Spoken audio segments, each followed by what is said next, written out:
Depuis déjà la fin des années 60, il y a eu une Barbie de couleur noire.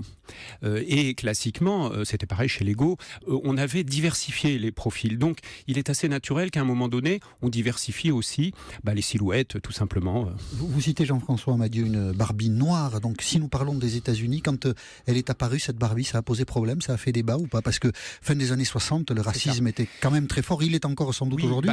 Disons qu'à l'époque, Mattel avait ils avaient utilisé une petite technique qui a consisté pendant quelques années à faire en sorte que cette nouvelle Barbie noire n'ait pas toutes les caractéristiques d'une personne de couleur noire. C'est-à-dire par exemple sa coupe de cheveux, le type de cheveux qu'elle avait, etc. Donc il y a eu pendant quelques années, ça a duré un certain temps, on n'avait pas été jusqu'au bout, si vous voulez, de ce noircissement, si vous voulez, de la poupée.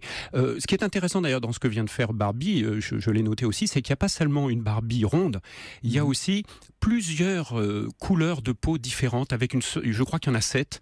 Et donc, c'est rompre aussi avec une vision trop simpliste, finalement. Il y aurait des noirs et des blancs. Et ça, c'est intéressant justement qu'ils le fassent. Donc voilà, on ne parle pas que de jouets quand on évoque ces sujets. On parle de la société et du regard qu'elle porte sur elle-même et de ses nécessaires évolutions. Absolument. Et le fait, vous voyez, que ces événements se produisent en même temps. Au mois de janvier, 2 fabricants majeurs annoncent qu'on aura des personnages en fauteuil, qu'on aura des rondes, qu'on aura des personnes plus âgées. C'est vraiment le signe d'un virage.